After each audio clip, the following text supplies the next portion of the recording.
je reviendrai dans un instant, et contribution des anciens élèves. Contribution des élèves, je pense qu'il va falloir monter ce niveau, mais plus on monte le niveau, plus il va falloir qu'on trouve des façons d'aider ceux de nos camarades qui n'auront pas les moyens de payer leurs études, non seulement dans le financement des écoles, les 2000 et quelques euros par an, mais surtout de financer leur vie pendant l'école. Donc je crois que l'orientation, c'est d'augmenter année après année, mais la solidarité que nous devons faire en tant qu'anciens élèves, c'est de permettre à nos jeunes camarades qui rentrent et qui n'ont pas les moyens de payer leurs études, d'avoir des systèmes de bourse, d'avoir des systèmes d'emprunt garanti. Il faudra faire preuve d'imagination. Mais je pense que, je veux répéter, j'ai du mal à être compris tout à l'heure, j'ai essayé de faire un appel à vous tous, et à travers vous tous, aux 6000 anciens élèves de l'école des mines, c'est qu'il ne peut pas y avoir de modèle dans l'avenir si nous tous ne contribuons pas à le financer. Encore une fois, l'État va se désengager. Il l'a déjà fait, ce sont 2 millions, je crois. Donc c'est 5% de la contribution de l'État en 2 ans qui ont diminué. Il se trouve que j'ai accès aux différents ministres qui s'occupent de notre école. J'ai rendez-vous dans quelques semaines avec le nouveau ministre. Quelle que soit leur bonne volonté, nous autres contribuables, on sait que l'État français est désargenté, donc on sait que l'orientation est celle que j'ai indiquée. Donc c'est à nous, anciens élèves, et j'ai fait un calcul tout à l'heure, 6 000 multiplié par 1 000 euros, ça fait 6 millions, si c'était 10 000 euros, ça fait 60 millions, ce sera quelque chose entre les deux. C'est à nous de contribuer au développement, au rayonnement de cette école à qui on doit tant. Si on ne le fait pas, elle va se racornir, et je suis intimement convaincu, encore une fois, qu'un organisme qui ne croit pas disparaît.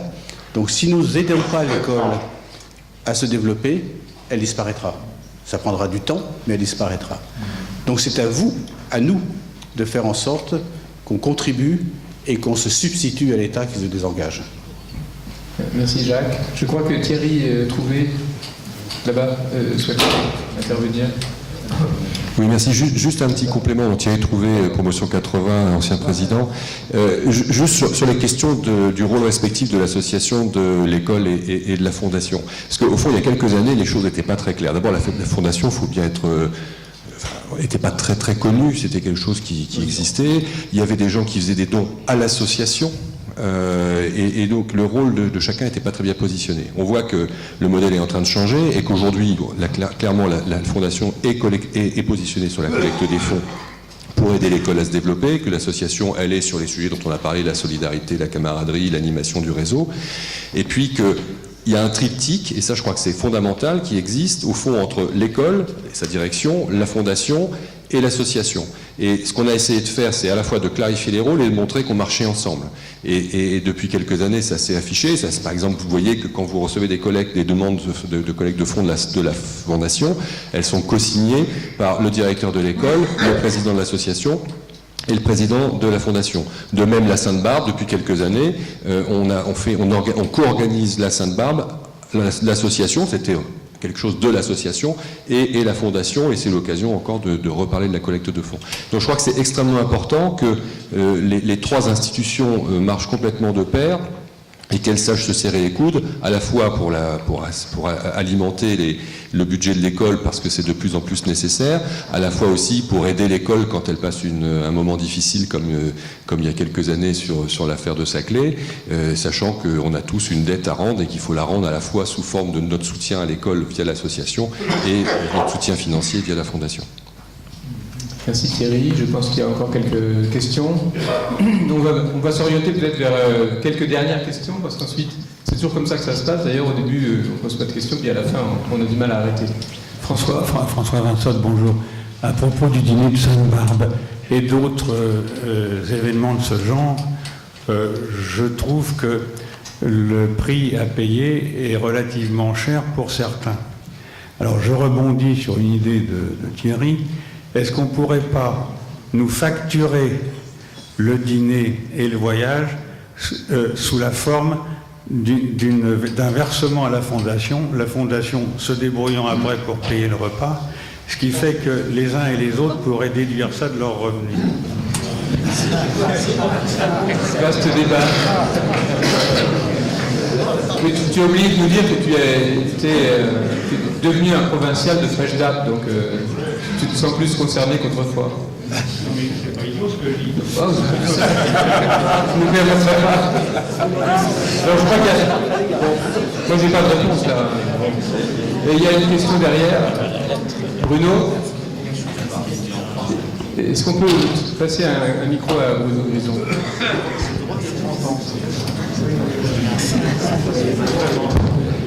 J'ai deux questions. Une première question est adressée à toi. Il y a combien de personnes, d'anciens élèves, qui ont contribué à la fondation, qui ont fait des dons? Combien on dit qu'il y a 6 000 ou 8 000 anciens, il y en a combien en tout qui ont donné? En gros. Il y a en gros, je crois, 800 anciens à peu près, sur 6 000, ce qui fait un pourcentage d'environ 12%, qui est en progression, qui est pas mal par rapport à d'autres écoles d'ingénieurs, et qui est un peu en dessous d'HEC, qui est peut-être mieux positionné en France, avec HEC à 15%. Et on le fait progresser, il progresse un peu plus d'année en année, notamment parce qu'on peut faire un don en ligne, donc certains nouveaux le font.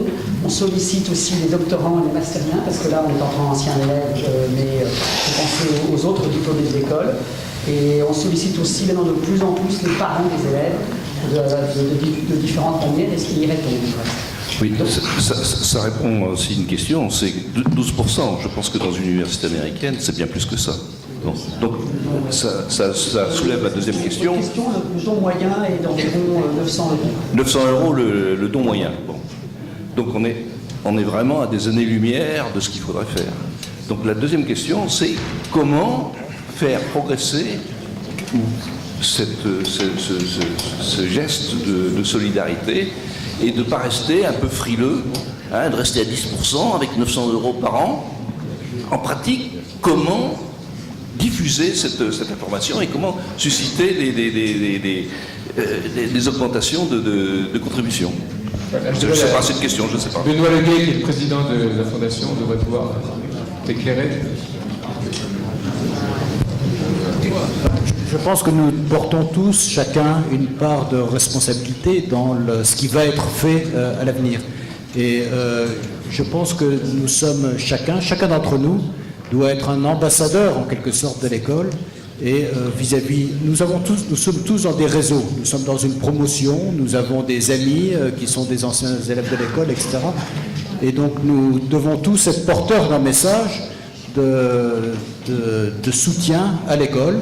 Et donc un comité de campagne a été créé, auquel participe, qui est présidé par Robert Brink, l'ancien PDG de CGG Veritas, et qui est aussi président d'Armin, et qui a réuni autour de lui plusieurs personnes de très bonne volonté. Et je voudrais saluer notamment Jacques Aschenbroich, Pierre Pringuet, mais d'autres aussi parmi nous, qui acceptent de passer de leur temps et de contacter des anciens, des collègues, des amis, pour leur dire quels sont les projets de l'école, pourquoi il faut aider l'école, pourquoi il faut la soutenir.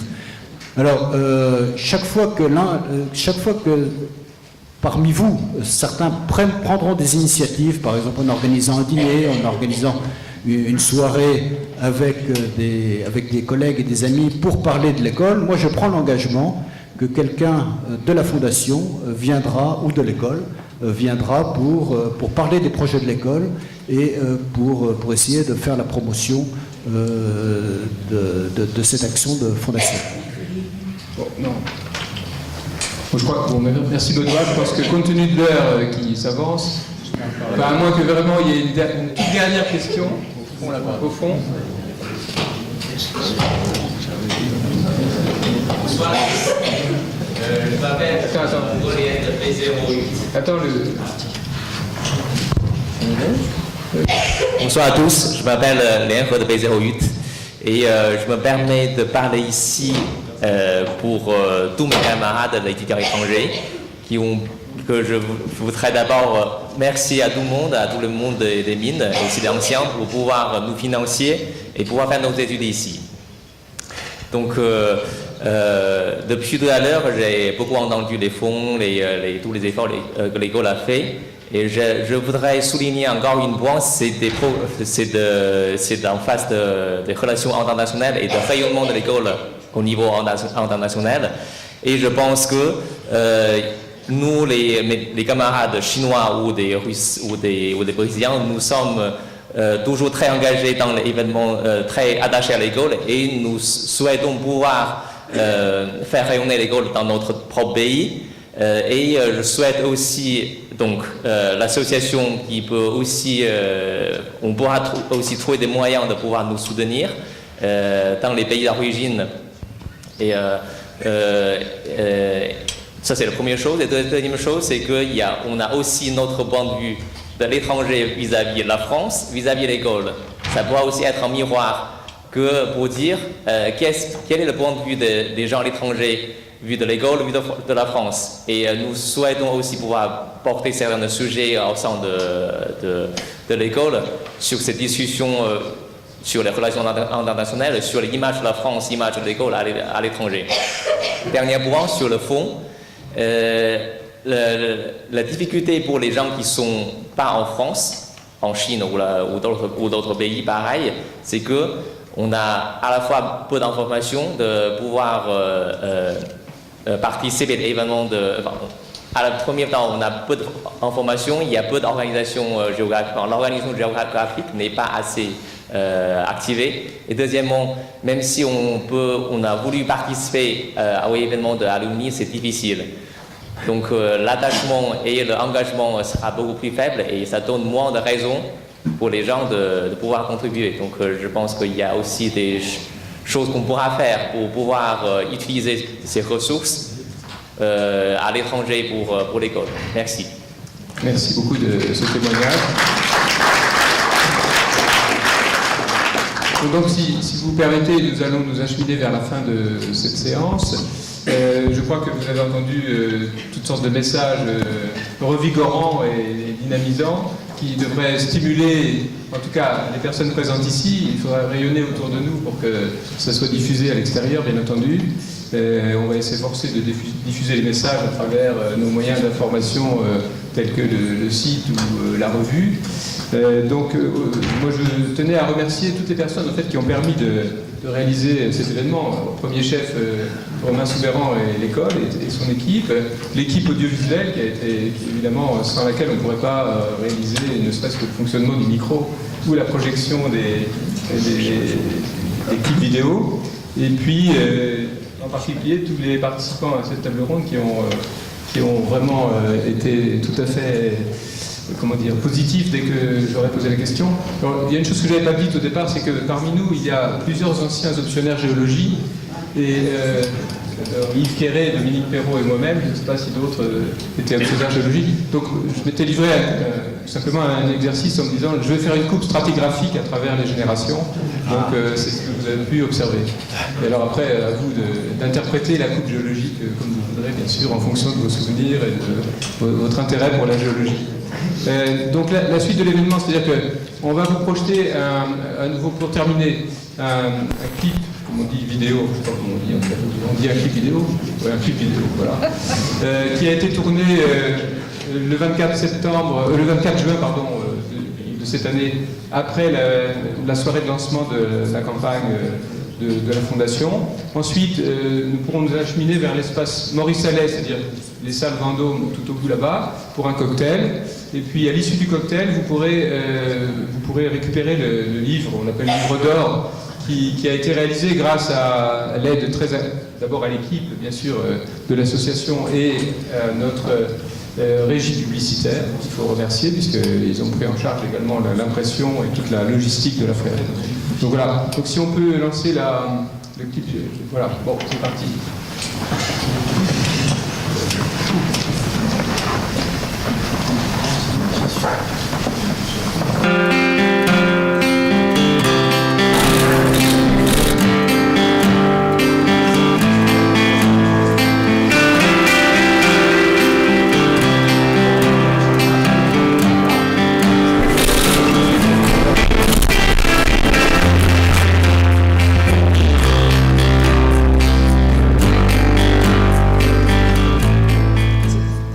dans ces années difficiles, donne moins à l'école des mines qu'il ne donnait autrefois. Il y a déjà 50% du budget de l'école des mines qui vient de la collaboration avec les entreprises via Armin.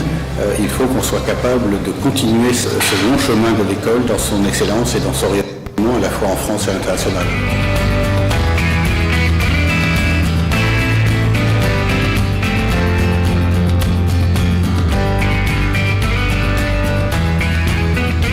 À l'école, bon, c'était de 97 à 2000 pour moi, donc ça, c'est à la fois déjà un petit peu loin et pas tant que ça au final. Je pense que l'école des mines, ça a été l'occasion de passer de la théorie à la pratique pour apprendre la devise de l'école. Ça a représenté l'ouverture sur le monde, le moyen de découvrir tout un tas de domaines différents. Alors évidemment, l'entrepreneuriat, ça me parle beaucoup et on refondait Criteo en 2005. Je me rappelle du directeur des études de l'époque, Gilles Berfrad, qui nous avait dit « Mesurez votre succès non pas au grand job que vous pouvez avoir dans les grandes entreprises, mais au nombre d'emplois que vous allez créer ». C'est quelque chose qui m'avait marqué à l'école. Et aujourd'hui, je suis fier d'avoir pu créer de nombreux emplois en France à travers Criteo.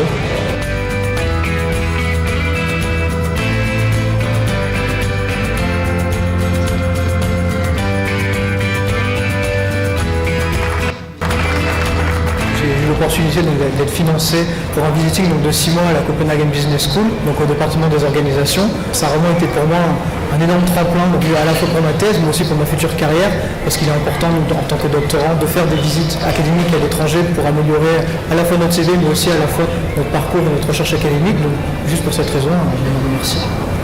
Les jeunes promotions commencent à faire du crowdfunding, formidable. C'est la culture du don.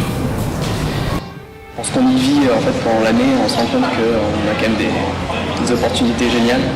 On a déjà un esprit famille fort au sein des promos qui sont actuellement à l'école. On a beaucoup de contacts avec les anciens et ça c'est encore une preuve du fait que la gaming c'est pas seulement rentrer dans une école avec une formation et un réseau, c'est surtout rentrer dans une famille. C'est ce qu'on ressent, une famille et de solidarité. Et on voit que ceux qui sont sortis ont envie de donner un retour pour que nous on puisse vivre la même chose qu'eux. Nous, à notre manière, on a envie aussi de donner quelque chose pour l'école. C'est des gens, on se rend compte que ce soit anciens ou aujourd'hui, on a un peu les mêmes souvenirs ici, on était dans les mêmes bâtiments, les mêmes salles. Et donc c'est pour ça que nous, avec le nouveau bureau des élèves cette année, on veut développer un projet qui s'appellera le Class Gift, qui consiste à faire un don de promotion, de manière à participer un peu à notre niveau à cette campagne de levée de fonds. Merci.